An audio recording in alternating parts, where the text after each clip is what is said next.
Welcome to the Pretty Powerful Podcast, where powerful women are interviewed every week to share real inspiring stories and incredible insight to help women or anyone break the barriers, be a part of innovation, shatter the glass ceiling, and dominate to the top of their sport, industry, or life's mission. Join us as we celebrate exceptional women and step into our power. And now, here's your host, Angela Gennari. Hello, and welcome to another episode of the Pretty Powerful Podcast. My name is Angela Gennari, and today I'm here with Stephanie Hayes. Hi, Stephanie. Hi, how are you? I am wonderful. So, Stephanie is a business strategist for established business owners who have built a viable, profitable business, yet feel stagnant, uninspired, and maybe even a little directionless. Her clients are looking for ways to build wealth rather than just income and get their business working harder for them and ultimately position themselves for a successful exit. This is a new topic, and I can't wait to dive into this with you. Awesome, me too. So tell me, what made you want to get into the business exit strategy kind of side? Well, it was something that sort of evolved for me over time. And, I'm a serial entrepreneur myself. I have started up several businesses. I think you and I actually have a fairly similar backstory. I grew up in an industry that was very male dominated, very technology industry. I own a software company. I've owned consulting companies. I have built several different businesses, and I kind of went out on my own as just working with small business owners about 10 years ago. And I loved it. And it was super fun, and I had a lot of great clients. But what I was sort of feeling over time was that I really wanted a deeper focus. I focus on business model design, organizational design at the corporate level, and that kind of thing. But it's not necessarily something that business owners are sitting around going, geez, I think I need to update my business model. What they don't realize is that's what could solve a lot of their problems, but they're often thinking, I have a marketing problem. I have to figure out how to, do another marketing strategy or something like that. And I think this all sort of culminated a few years ago. I was actually down in South Padre Island with a client, and we were doing a bit of an offsite for a few days. And we decided to take one of the days and really look at our own businesses. And we had this big wall of like notes and post notes in front of me. And I was looking at it just thinking, I've done all this stuff, but I don't feel like I'm really building something, right? I don't feel like I'm working towards something. And at the time, I had been through a divorce and lost all of my assets and my house. And, in this market, I live up in a very, very expensive part of the world. And to think about getting into real estate again was really daunting, and I don't know that I ever will. And so I thought, what can I build in my life that gives me the same kind of asset I would get with real estate and, kind of work towards something, build something. And I started thinking, why am I not buying, renovating, and selling businesses? And that became a real focus for me and a real goal, because I could take the skills that I had and all the things that I knew and be able to translate that into, buying businesses, renovating them, selling them for profit, same way you might flip real estate. So then it got me thinking, okay, but on the other side of things, people who are building businesses can sell their businesses. And it opened me up to this whole market, right? There are marketplaces for selling every different type of business. And it occurred to me that all of these business owners I was working with have a lot of value inside their business that they don't realize. And they'll get to a point where they get really sort of burnt out, and they think, oh, well, what am I going to do in the future? I guess when I'm finished working, there goes my business. I just shut it down. And that's what often happens. But I'm trying to educate business owners to make them realize that A, there's a lot of value inside their business already, and B, they can focus on building value inside their business rather than just more income. And that's been a really transformational thought for a lot of people and a lot of the folks that I'm working with. And I started thinking about how do I communicate the idea of an exit? And then that evolved into, if I actually look at my business from the concept of valuation, even if I never intend to exit my business or sell my business ever, if I start looking at it from the perspective of valuation, it really starts to synthesize for me where I should be spending my time and where those opportunities are for growth. Because when you do valuation, you also do risk assessment. And those Right. risks are the places that are opportunities. So it's been Hmm. a really interesting conversation. And the folks that I'm working with, we're not looking at their business and saying, okay, we want to sell it in 6 months. We're saying, if in 5 years you want to sell it, what would you do now to increase the value of your business and increase the assets in your business and stop focusing just on chasing income? So that's been sort of the evolution. And it's really like kind of blown up and it's been really resonant with all of the folks that I talk to and the people in my connections and my network and with my clients. And that's where the focus has really started to evolve. Love it so much. So that's brilliant because I've actually started thinking that way a lot myself lately Oh, good. because, my previous businesses, when I was done with them, I was just done and I just walked away. And there was no exit. There was no exit other than like, okay, I'll just shut it down. Like, my very first business, it was an accidental business. I did not have a business background. I have a psychology background. I started this business to solve a problem that I had, which was meeting young professionals. So I started this like young professionals networking group, which turned into an event management company, which turned into retreats and all these other things. And then when I got married and moved to Tampa, I was like, I'll just shut it down. Like I just Yeah. closed it. Like it was just non-existent anymore. Makes my heart And sad. I know. So, and so the sad thing about that is that I had people reach out to me and say, "Hey, can I buy your mailing list?" Because I had a mailing list of like 2,000 people who would come to our events. And I was like, "No, I'm not going to sell their personal information. Like that would be wrong." That was so valuable. Like, what was I thinking? Like this.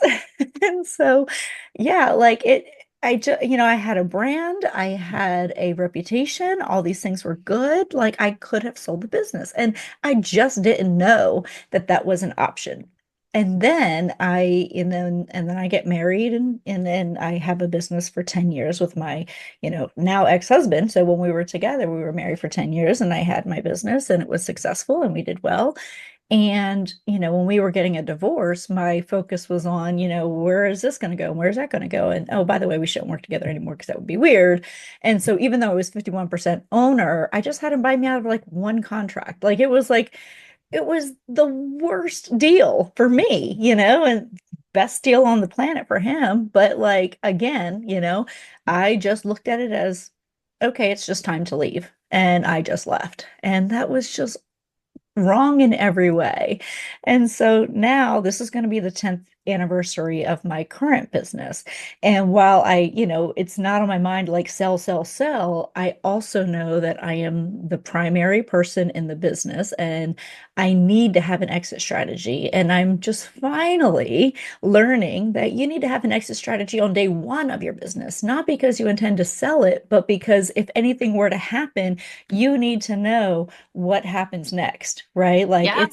it's the if I get hit by a bus clause, right? I'm So, so happy to hear that because uh-huh, when in the program that I'm building called Assets to Exits, uh-huh. that's it started out with just wanting to make the focus on what happens when you exit or how do you build an exit Yeah, strategy. And I always had the perspective of not for tomorrow, but right. for 5, 10 years down the road, 3 to 5, whatever that feels like for you. And whether your exit is I'm going to sell my business or I'm going to just take myself out of the business and retain Right. ownership, there's like Hmm. multiple ways that you can exit. Like having that perspective is so important. And Yeah. it's evolved to is there's actually what I call sort of an entrepreneurial exit journey, right? And right from the beginning, even if the very, very beginning for you is like, I'm just starting up, there are still things that you should be doing to think about what that ultimate plan really is going to be. And therefore the growth and the development of your business starts to change and becomes a lot more focused. So I've built this sort of like exit roadmap, right? Like this journey for it. And that starts with that very, very, and people sort of find themselves on that roadmap, like kind of where are you here? And Yeah. what are the things that you should be focusing on whatever stage of growth you are, or like a maturation of your business. And then when we get down to the sort of end of the roadmap where you're like thinking seriously about, then we start talking about what does a next roadmap look like for you? Yeah. What do we prepare for that? But those people who have it as sort of like a twinkle in their eye, you know, 3 to 5 years down the road, okay, well, let's do a benchmark valuation right now. Let's look at that and let's figure out where are the places that I can actually, and I have one client right now that I'm working with who has a super great little business, right? Like she sell it right now, she could get money for it.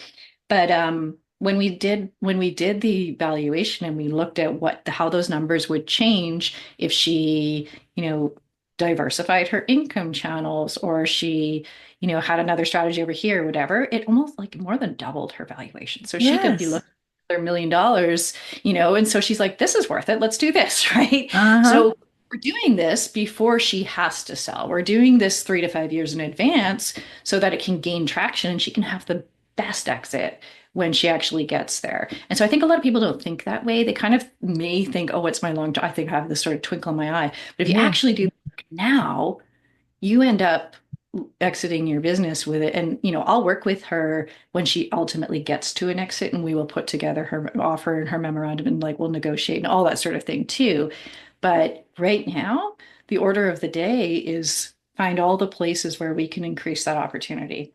And I love that you were talking about that because it's true. An exit doesn't have to be tomorrow, right? Like it's not like, okay, I need to sell my business. You start thinking about the exit well ahead of time. And you even start thinking about the exit even if you just want to make changes in your business, because like you were saying, there's so much that can be done. Like for me, what I've noticed is that I maxed out on time, right? And so for me, I started looking at how can I maximize my time? And I'm only one person, but I'm the only owner of the company. But if I wanted to bring in an investor and I wanted to bring in more money, I wanted to bring in executives who want ownership, I need to be able to separate out what makes sense. And so removing myself, I have too many roles in the business right now. And it's become very evident because I am experiencing burnout. And so because I have too many roles in my own business, I'm thinking exit strategy, not because I want to sell, but because I want to bring in other executives. I want to delegate tasks that are needed. I don't need to be doing. And so in order to do that, I need to start thinking like, how do I remove myself from the business? Not because I want to quit, but because I want to be able to be efficient, right? And so it's a lot of it comes down to efficiency. I just finished reading the book Built to Sell, which I'm sure you're familiar. Love the book. I think it's amazing, but it taught me so much. And just like what you were saying, the time to do it is not right when you're ready to sell. It's years before. It's, Yeah, even in Built to Sell, he says, I need 2 years, I can get you to a please. sale, but I need 2 years to do that. And so entrepreneurs should not be thinking like, okay, I'm going to sell my business in the next 3 months. Let me start go get a valuation. It should be, I want to sell my business in the next 5 years. Let me figure out how to get the maximum amount I can from that. And that's not something I think we're ever taught as No. entrepreneurs. And that's why the conversation resonates so much with Yeah. all the folks that I speak to. And these are typically like solo entrepreneurs, or they're expert businesses. They're in their sort of early 7 figures, late 6 figures, even like maybe halfway through that Yeah. range. That's sort of the sweet spot for me because nobody's talking to them. And if you Hmm. want to go sell your business and you've got 3 months to sell, that's too late to make those changes and have any sort of effects, right? So let's Hmm. do that now. There's another really great book called Buy Then Build. And so that's Mm. all around acquisition entrepreneurship. And it's coming from the perspective of the buyer, but it actually really gives you a sense as to what, as a seller, you kind of want to build inside your business if you do want to sell. But Right. going back to what you were saying, I mean that is just, it's bang on in terms of all the folks that I'm working with, that they're looking at their businesses. They're like, I don't know how to go from here to there because I'm so in my business. I'm playing Right. all the roles, doing all the things. So the work I do with them right now is putting in kind of an operating system, right? Where I'm abstracting them out of the day-to-day of their business and putting a team in place that actually works for them and takes away all of that. And they're just going, oh, because now they can focus on the things that, are truly what they need to do to build that business forward and make that business really work. And yet they get stuck in all of these day-to-day operating decisions and what have you. So there's two parts of this. There's having the long-term focus, or having that exit focus, but also turning yourself into a leader that leads as opposed Hmm. to a leader that manages. And so the sort of the phrase that I use is create with purpose and Hmm. lead with power. And when I talk about Mm. power, I mean power comes from being completely in alignment with the work that you're doing, not you know, how, has this email gone out, and do I have all of the right systems in place, like all of that sort of thing. So those people who have decided and understood that that's the key, like that's the formula, they're investing now, and they're stepping into this, and they're saying, okay, I'm making the investment now to put this piece in place. By the way, putting that operating system in place makes your business more valuable, makes it more Yeah. scalable, more valuable to a buyer. And also, whether your exit is an operational exit where you just take yourself out of the business, or if your exit is a sell, it benefits both, Yeah. right? Yeah. That's sort of the leading kind of rally cry, is the create with purpose.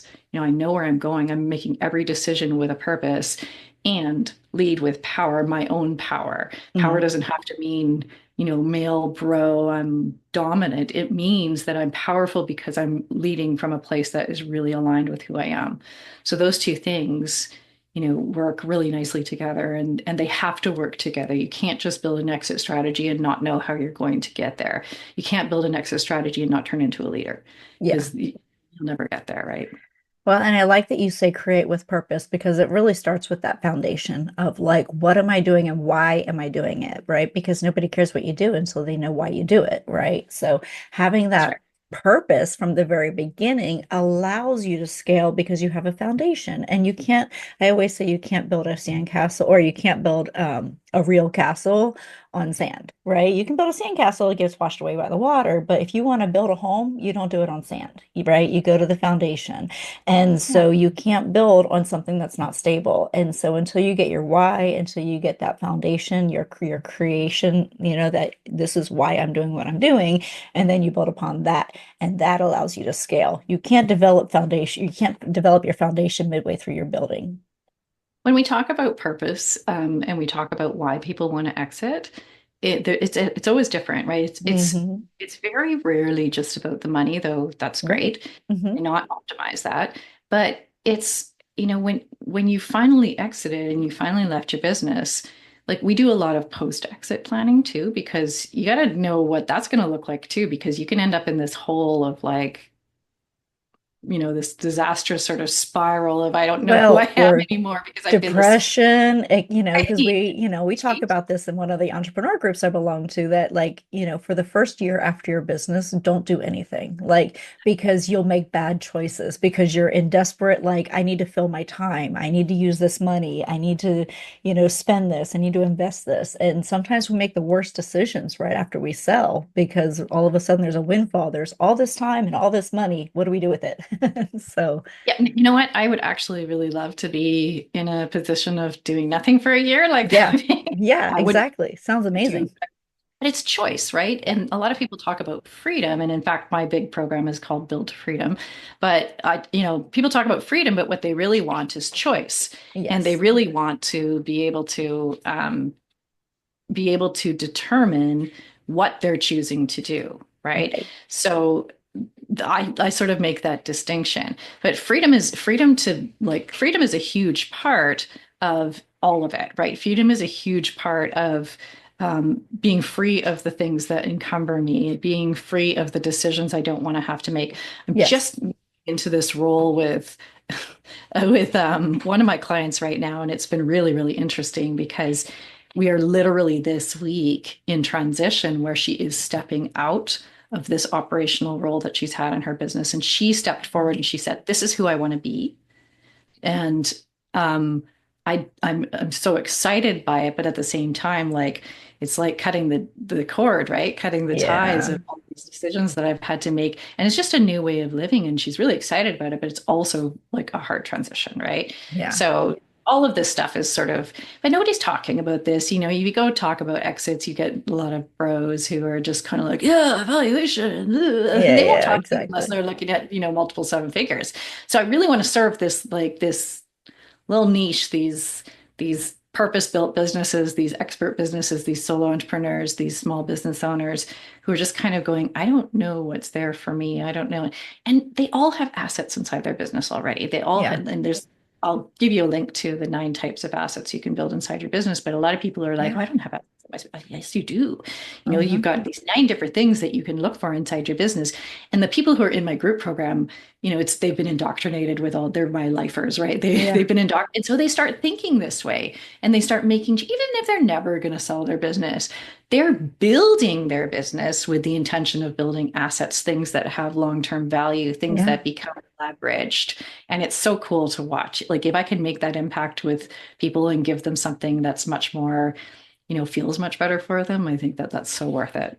Yeah, I love it. So, I mean, and I think that what you're doing, giving them a holistic view of what is, what do you do now to sell in 5 years? What do you do when you sell, with the valuation and all of that? And then what do you do after? Like that is so critical because so many of these M&A companies, they're only focused on the sell. They're Oh not yeah. focused on helping you grow. They're not helping you, build assets. They're not telling you how to take this, and there's so much like the other thing that, people don't think about is sometimes when you're an entrepreneur and a serial entrepreneur at that, you're not the best one to run your business at the end of the day, right? Because you're in like with me, I like to build the business. I like to get into that mode of like go, go, go, go. And then when the business is running, I'm like, huh, how can I complicate this? How can I make this, And so like I keep kind of joking that I've been running my business as a startup for 10 years because that's the way I know how to do it, right? And so like every That's year I'm such like, a we're gonna reinvent ourselves. And I'm like,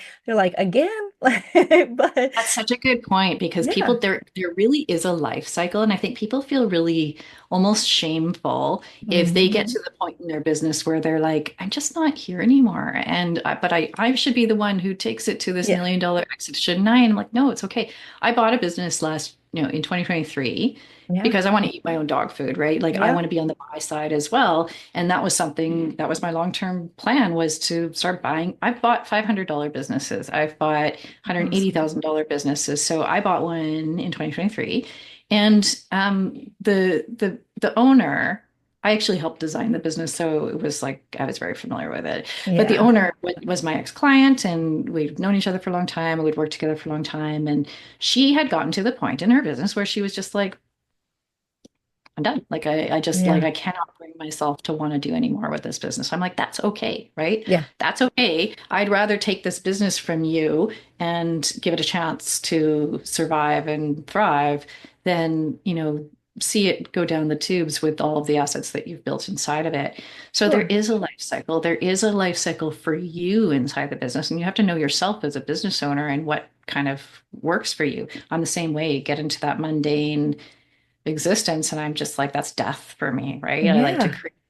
So maybe you build a business model where you are creating all the time or you have some way to create and to innovate inside the business and then that will satisfy you. So I think this alignment that I do with my clients, whether they're exiting or they're just building a business model, you always have to come back to them and who they are as business owners. And then you build your offers, then you build your pricing, then you build your delivery system, then you build your system. Like all of that has to come from understanding yourself, because if you don't do Mhm. that, you end up building a business that you hate, right? Right, right. Or a business that's so demanding on you and your time that you're not enjoying it anymore.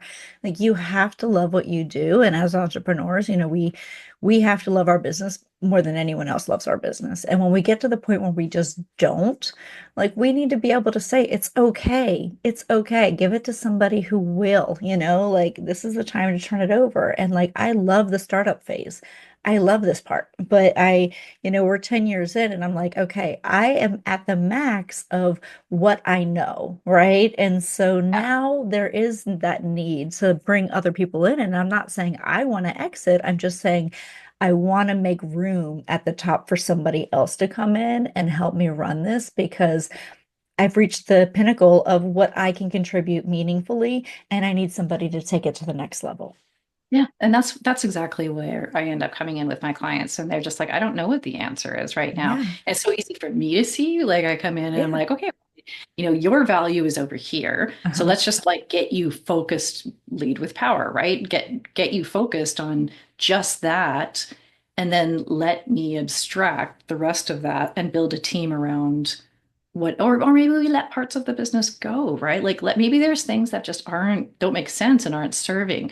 So from a strategic perspective, that's exactly the function that I provide for my clients is being able to come in as I call myself like a shadow CEO. Like I Uh-huh. can my superpower is that I can exist and think at this very strategic level. And I've got so much experience with, building and running businesses and seeing all this stuff that I can help them figure out what that exit strategy is, what that long-term strategy is, and be the custodian of that. But at the same time, be able to, get their operations in place, get the rest of their business in place, lead. I know every little nitty-gritty part of business. I know how to lead a team.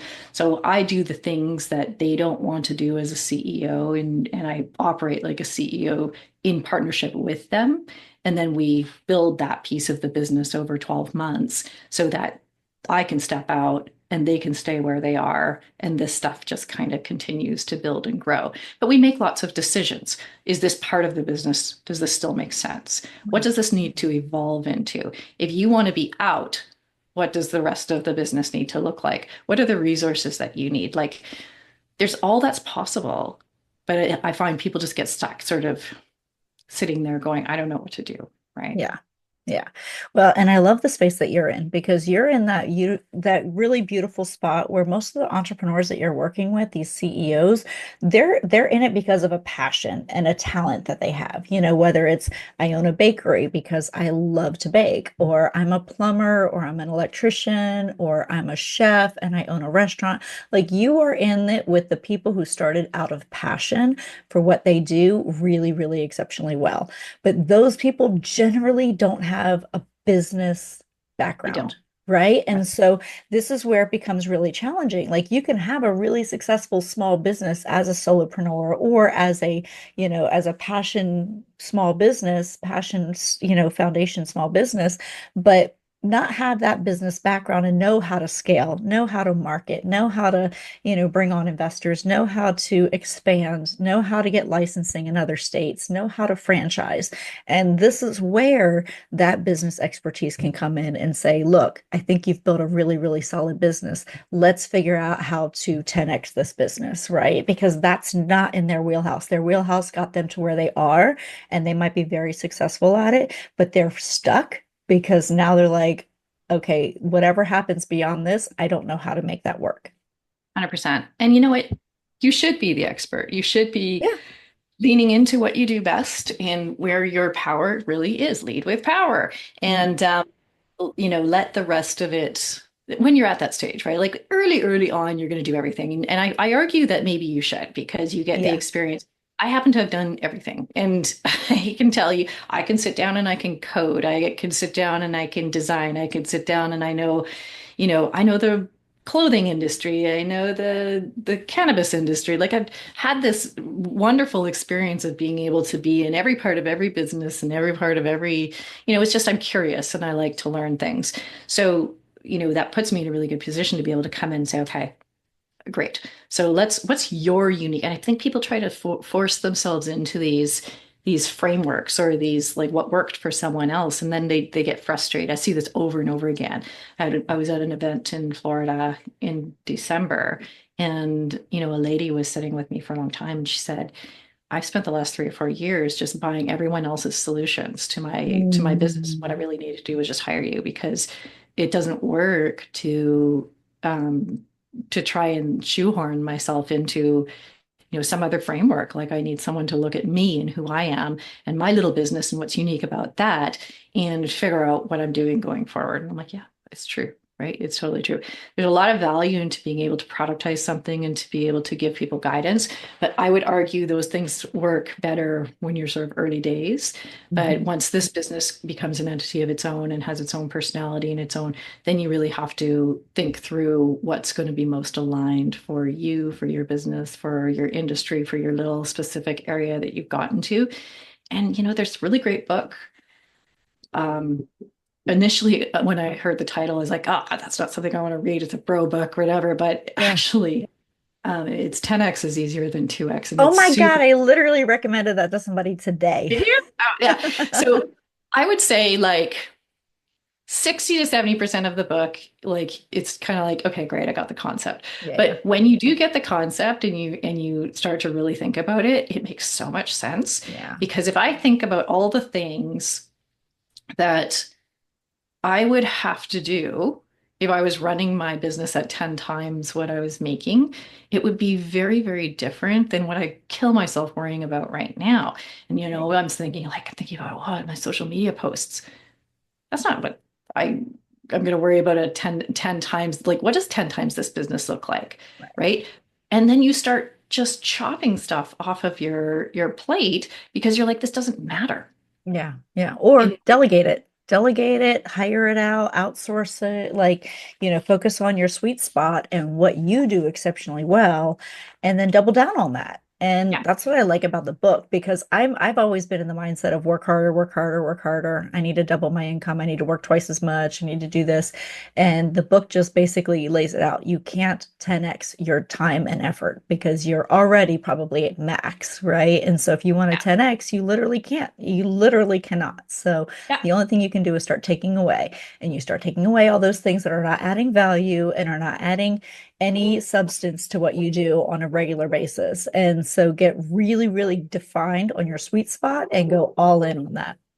Totally. And it really does work. And it really is a sort of a big game changer. But I do think we need, thought partners to sit with us and be able to think through what that might look like for our business because we get so stuck in like what we've, immersed ourselves in and what we've learned about our business. And we get so committed to those narratives that it's hard for us to see that there's something else that could be totally game changing. Like I did this with the business I bought, right? I really look at this as like my sandbox, right? This was my little first, proper purchase of a business. I bought a bunch of these little businesses because, there's a whole other strategy around, some guy in, I don't know, overseas in Pakistan has built this domain up to the point where it's got reasonable amount of traffic and he's going to sell it for $500 and you buy it for $500 and you renovate it and you start putting all the strategies in place to sell it to somebody for $5,000 and then they're going to take it and they're going to sell it to $15,000 and so on and so forth, right?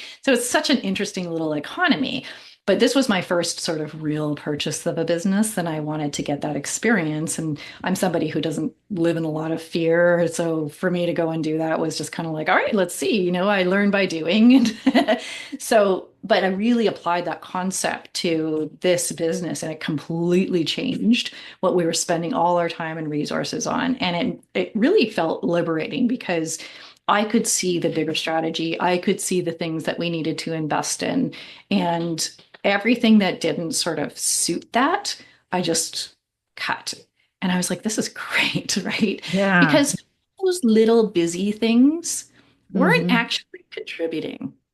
They weren't moving us forward. They weren't like, I'm a big data tracker. Like I come from the tech industry. I'm a nerd, right? And so I always want to know what my data is. I always want to know what my analytics are. So if I can't equate some strategy, some tactic to like a reasonable impact on the business, we're cutting it. Like we're Yeah. just not going to do it, right? I need to know for sure, but once I know, it's out, right? Yeah. So that's been a really interesting exercise. Like I would never sit in front of you and say, "Oh, it's been so successful, Angela." Mhm. Like I've just like I've launched it into the stratosphere. No, it was a hard year. It Yeah. was a hard year. It really sucked. I really needed to learn someone else's business and I had to unravel a lot of stuff that nobody had any information on. So, good lessons, right? Like, Mm. was it the right purchase for me? We'll see. But Yeah. I plan this year on changing it into an entirely new business. And that took me a year of getting in there. Like Walker Diable's book, Buy Then Build, right? Hmm. Love it. He's so good. I'm in his community, everything like that. But he's like, just live the business for a little while. Like just go and live it for a little while. And in some ways, you kind of have to do the same thing in your own business. Like you have to go in there and live it for a little while and in a different perspective. And maybe then you're going to start to see what this business could look like. But that's a hard thing for someone who's been in it five, Hmm. 10 years, who also doesn't have a business background. Yeah. Yeah. Yeah. Well, and when you're coming into somebody else's business, sometimes you just don't know what you're going to uncover, right? There could be some Oh business yeah. dealings that you would not have made and some contracts you would not have gone into. There were a couple years ago, I we wanted to expand a couple of years ago. And at first my thought was, well, let's just acquire other companies because that's what everybody does in my industry. All the security companies, you just go buy smaller companies than you. And so I hired an M&A company and I said, hey, go find us some security companies out of state that we could purchase.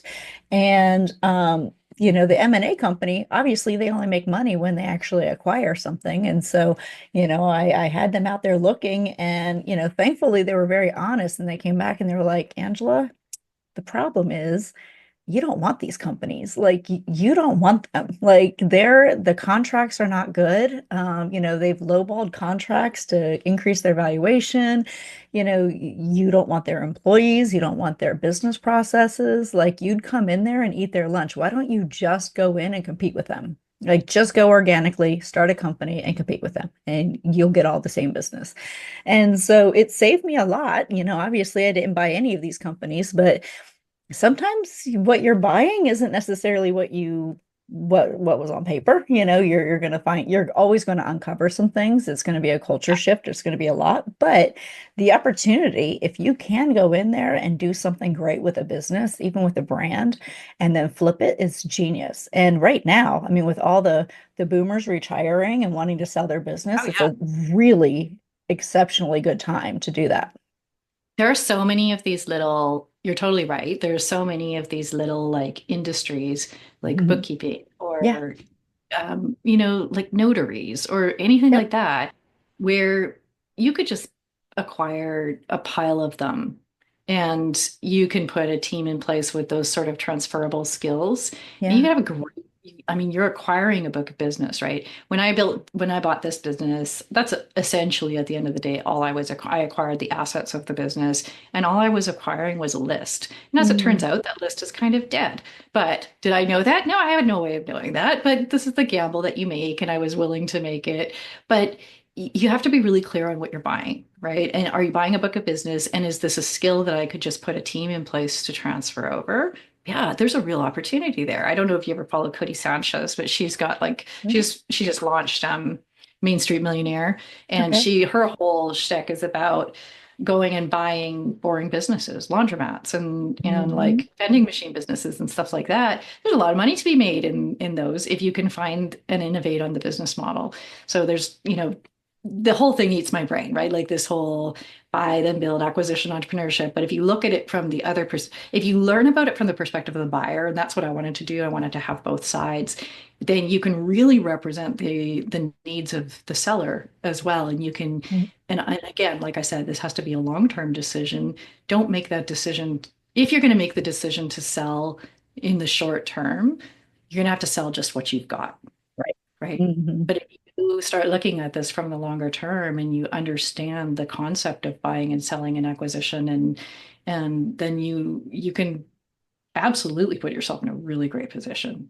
Yeah, for sure. Well, and going back to your analogy of real estate, sometimes you do the fix and flip and you don't know what you're going to get. But, with these businesses, a lot of it is just efficiency. Find the efficiency, figure out a better way to do it, because usually people will run their business the same way over the lifespan of the business, right? And Yeah. so if you come in and you're an outsider looking in, you're like, hey, I've got this laundromat and this is the way they've always done it. And they're going to continue to do it the way they've always done it because that's what humans do, right? Like we like routine, we like predictability, we don't like change, right? And so if you come in, fresh eyes, fresh perspective, and say, I wonder if we did this, what would happen? And you find efficiencies in the business and you can add value in that way, you could potentially increase tremendously. And it's just something that, even if the entrepreneur knew that, like even if the former business owner knew that, they may just not have had the stomach or the capacity to want to do any changes. 65, they're 70. They're just like, I Yeah. don't, right? Like, just take this off my hands. But I think in those kinds of instances, the opportunity is is actually on the marketing side Mm, because something like a laundromat, like your kind of fixed assets, that sort of yeah. thing.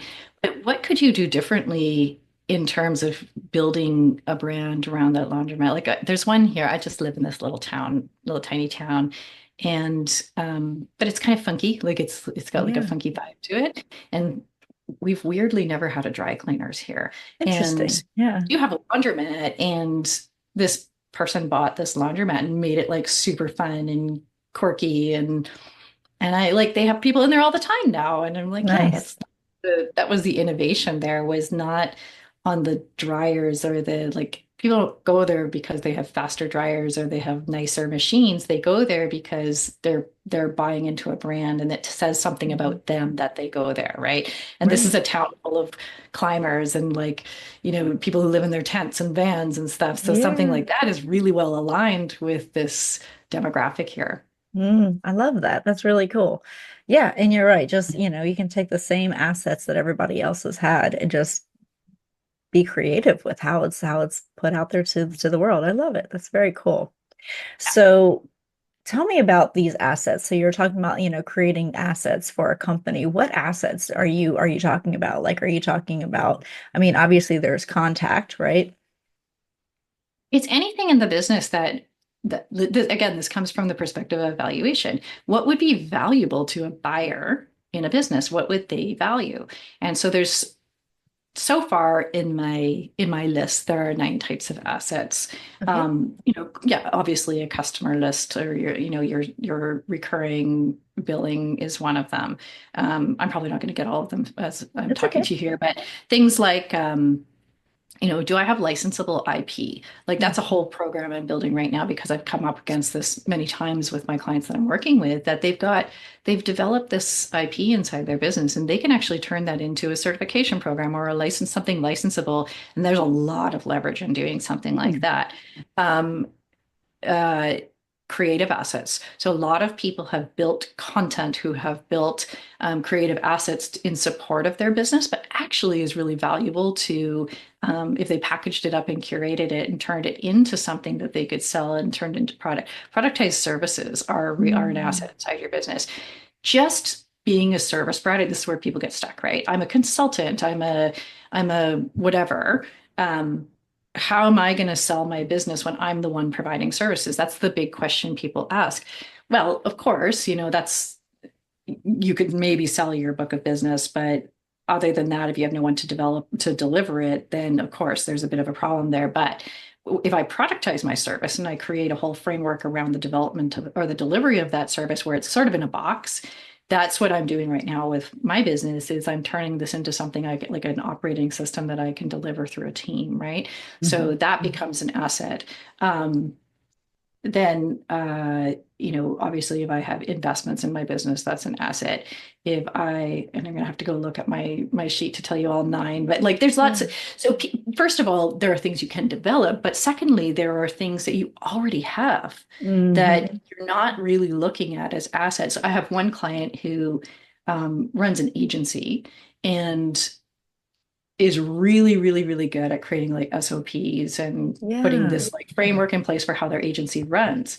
I'm like, that would be really valuable for other Hmm. agencies. So she's packaged it all up and now she has this very valuable asset that she can sell to other agencies for them to learn how to run their business and how to build their business and what kind of team to put in place and who they want to hire and all of that sort of thing. So when you start looking around with that perspective, you start to uncover things inside your business. And I'll give you the link to the free little download if people are interested in looking at all Yeah. those 9 types of assets because I've done a little case study on each one of them so that you can kind of get that perspective. So from that perspective, you're looking for what do I already have inside my business that I can leverage? Or what could I build inside my business that would make it more valuable? So this is all coming from what we do valuation around and what we look for as buyers and what we look for as risks if a business doesn't have it. So that's what I mean by assets is there are things that either turn into revenue, long-term wealth, or make your business more valuable to a buyer. Hmm. And even you can do this as a small business too, and like a really small business. My son is 18 and he's getting ready to go off to college, and he has had for past 2 years a pretty successful auto detailing business. And so, we were talking like, well, what happens when you go off to college? Like, what do you do with the business? He's like, well, I guess I just shut it down. I'm like, why don't you start creating content that you can sell? And that way you get residual income because, the best thing to do if you can't do your business anymore is to teach. right? So if you can't do, teach. And so he's been creating content and he's been creating these videos like how to do detailing. And he's gotten quite a big following, and turning into a digital creator now. And so he actually has people on there who are like, this is really good. And he can now start charging people for these courses, just putting out little videos here and there, but it's actually dramatically increased his brand Oh yeah. because of that one thing. I think even people who are in jobs, I mean, this is the way to, it's no longer about going and getting more certifications and more skills. Like I have every freaking certification in the IT industry, right? Like Mm-hmm. at least from the perspective of the work that I did. But I think the way to bring yourself forward inside of a career is to build a personal brand for yourself Mm-hmm. inside your career, right? So Mm-hmm. it's not enough anymore to just have letters after your name. We all know that just because you took a course or because you got a certification doesn't mean you're actually good at that, right? Right. So building a personal brand like that, or building content, or thinking about yourself as a little business is super, super valuable, not just in as a business owner, but as an employee as well. Hmm. Absolutely. Because I mean, there have been people who I know have built really, really interesting, like TikTok accounts and so forth. And they are Fortune 500 HR person, but they give HR tips every day and, resume tips and how to interview. And this is brilliant. This is stuff people are looking for. They're looking for that expertise. And even if you're within a job, a 9 to 5 job, you don't have your own company, you can definitely build a brand in using your expertise to share with others because people are seeking that information. And just because you're kind of hidden inside this company doesn't mean that your voice doesn't matter. So, I mean, get it out there and go out there and show people that, you can build a brand. You're building a personal brand, and in fact, one of Mm-hmm. one of the assets, my 9 assets, is your brand, right? Is Mm-hmm. your recognition and your brand within your industry, because that counts for something, especially if you have like trademarks, which I don't necessarily recommend going and doing, but if Yeah. you do, those are also assets that you have inside your business and make it more valuable. But your brand is worth something. Yeah, very much so.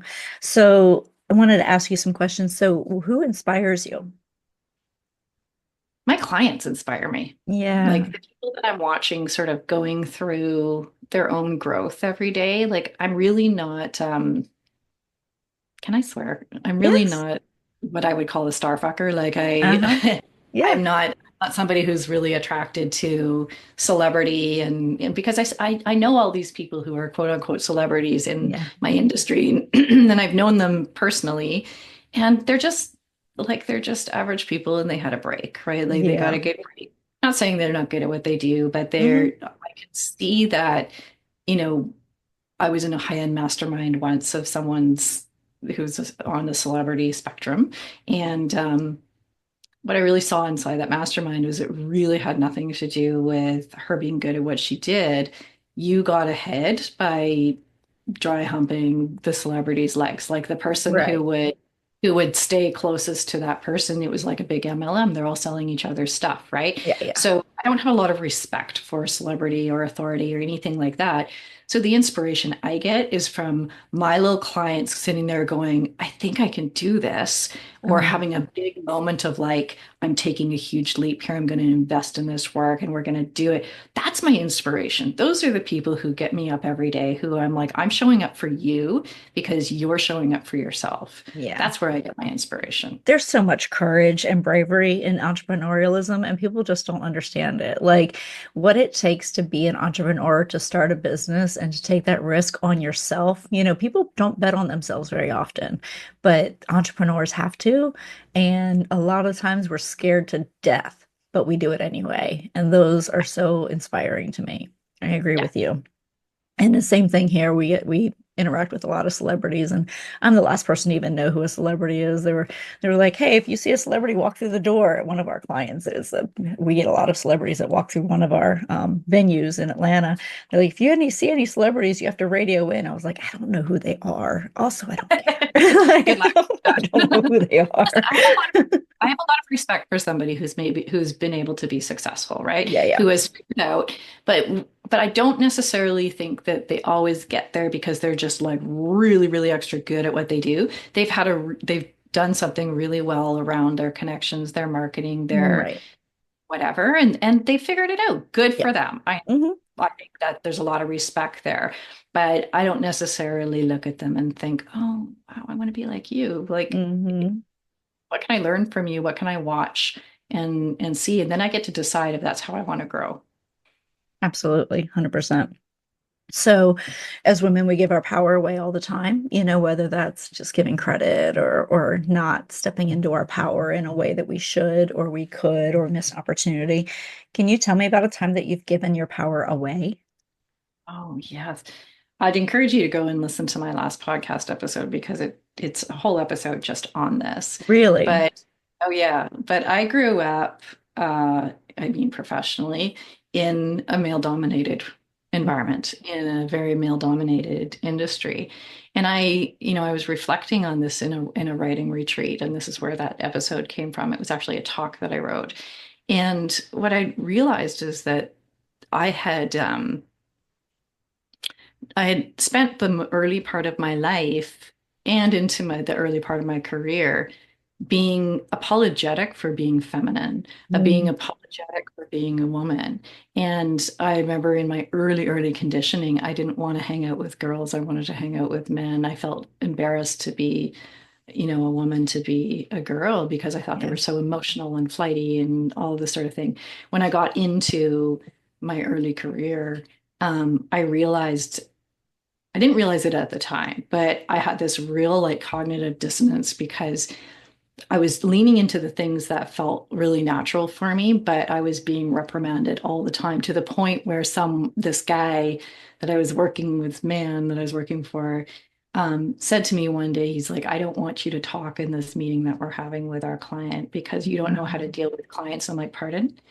And so what I kept hearing back from these men was you're too familiar, you're too friendly, you're too like all this stuff, because we'd go into these big corporate meetings with these big corporate clients and they'd be like blah blah blah blah blah blah blah blah and dick swinging and like yeah, yeah. stuff.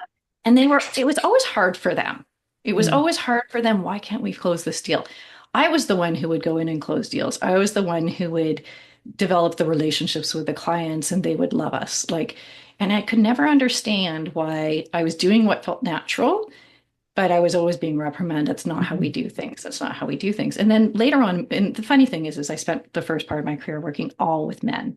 And then now I work almost entirely with women. mhm, And it's such a difference. And I eventually had to learn that my femininity and my being a woman is actually my power. And mhm. I'm a type of woman that has a lot of masculine energy, but leaning into my feminine energy has made me so much more successful. And I still work as a corporate consultant in the IT space, and I have stopped not being who I am. And I still make these very strong relationships with people. Like the men still exist at this level, kind of going, oh, we have to you know, structure the contract in this way. Don't talk to these people. I'm like, no, my superpower is talking to these people, working up, and then having all of these raving fans everywhere so that the minute we move into a new stream of work, like I'm a farmer, I get into a contract and end up with years and years of work in there because I Mhm. develop relationships, right? So I gave away my power in the early part of my career everywhere because I Yeah. thought I needed to be a man. But when women act like men in a business environment, they, shoot themselves in the foot and they don't use the things that come naturally to them, their intuition, their compassion, their empathy, which actually helps with Yeah. selling, helps Tremendously. longevity of clients. And if more women were able to do that and were able to really lean into who they are, and that's why you find a lot of women who are running businesses now that only serve women Hmm. because they much more naturally use their power and their superpowers. I just happen to be that person who could go in between because I know both worlds, and I'm not a people pleaser. Hmm. But, Hmm. but boy, did I ever like that episode that I recorded really was a reflection on how much I had rejected my feminine power and rejected myself as a feminine person for over half my life. That's amazing. Yeah, and I can totally relate to that because, I constantly had, especially when I came into the security industry, and I now had to network with people in the security industry, and that was not my background. My background was events, and I'm like, how are they going to think of me? I had such imposter syndrome. But, I realized like I just built trust. I built that, I had to show up and prove that I belonged in the room every single time, whereas none of the men had to do that, like they just came in Yeah. and, oh, I'm from this law enforcement agency. They don't know any more about security than I do, right? Like law enforcement and security are not the same, but I would give them more credit and everybody else would give them more credit because it seemed to be more in alignment than what I was coming from. But yet my background was people related. And that's what security is, right? It's all about trust. It's all about being proactive. It's all about planning. And so much of what I did aligned well with what the security industry was, but I didn't give myself any credit for that, right? I constantly had this imposter syndrome. But one of the phrases I hate the most in this book called, do business like a man, which I think is horrible because I think where I really thrived is I used to have all the, I have a strong masculine energy in business, right? But I also know that there is that feminine side that builds trust, that creates relationships, that has this long-standing like ability to go in and earn their trust based on them understanding that I'm here to serve them, right? And to make sure that they're happy and to get to the bottom line. The bottom line is important, but they know it's not the most important thing to me, right? That relationship is the most important, that partnership, seeing how this women are really good at seeing how something impacts the whole thing, right? So like we look at the whole community, the whole company, all the employees, like how does one decision impact everybody? And we're much better at that of Yeah. seeing the whole picture. Yeah, I would agree for sure. And I think when you can show up and you can work from a place of all of your intuition. Mhm. Sure, we've got, the work that I do in corporate. Yes, there's a lot of very tactical, very, Mhm.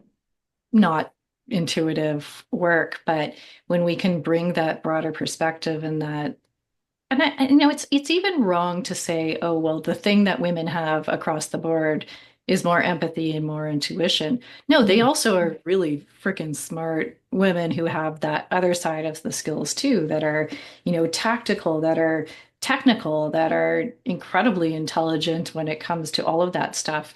I just And don't we're have a we're great negotiators. That's the other part, is that we're really good negotiators and we're much better closers.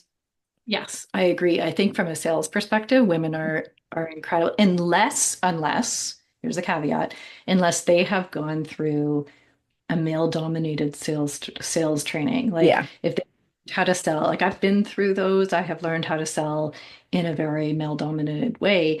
And those women, they might get results, but people hate them and they're not going to Yeah. buy, right? Yeah. Whereas the women who know how to sell through intuition, trust, relationship, that's something I've always done really well is I've created relationships very, very quickly because there's just a way for us to see people. And, Mhm. every one of these people that sit around a table, whether they're executives or whether they're technical people or whether Mhm. they're, HR, whatever, it's if you can look around that table and you can quickly ascertain what the motivation is and what the needs are for each one of those individuals, you're winning because Mhm. whether you're there to deliver, whether you're there to um, you know push a project across the finish line, solve a problem, whatever it is, that kind of intuition is so important, and I would argue women do that better. Absolutely. 100% agree with you. So, Stephanie, I know we're at time and this has been so enjoyable and I have just learned a ton from you. I could keep talking to you for the next several hours. This has been great. Likewise. But I just have one more question for you. What do you wish more people knew? Oh man. I wish more people knew. that this is going to sound funny coming from me. Sure. That, and this is something I've just learned that has changed my life, but I wish more people knew that when we look at sort of, and I'm stealing this from one of my clients and one of my friends, when we look at the things, the have, the be, the do, when we are talking about business, we spend so much time talking about what we have to do. When we shift that focus and we think more about who do we have to be, what do we want to have, we enter a whole new level of understanding our business and understanding that our intentions drive so much more about our success than this strategy. I'm the person who makes the strategy. I'm the person who does the doing, but I advocate that we have to understand more about who we want to be first and align our actions to who we want to be and what we want to have. So that's been new learning for me, at least in terms of like putting it that way. And that's from Tasha Chen. I'll give her total credit to that. Yeah. But I wish more people understood that because they would hold themselves back a lot less. Yes, 100%. Oh, I love that so much. That's a great way to end. Well, thank you so much, Stephanie. This has been delightful. So everybody can find you on prettypowerfulpodcast.com, but where else can they find you? Probably the best place to find me is either in LinkedIn or stephaniehayes.biz is my website, which is soon going to get an overhaul and probably is the best place to launch off to all of the other channels. Fantastic. Well, thank you again. This has been wonderful. And I wish you so much success and so much success to all of your entrepreneurs that you're helping, because I just love when people are out there helping small businesses. I think that that's one of the most noble things we could be doing. So thank you so much. I so appreciate you having me. Absolutely. And everybody, we will catch you on the next episode of the Pretty Powerful Podcast. Have a great day. Bye-bye. Thank you for joining our guests on the Pretty Powerful Podcast. And we hope you've gained new insight and learned from exceptional women. Remember to subscribe or check out this and all episodes on prettypowerfulpodcast.com. Visit us next time. And until then, step into your own power.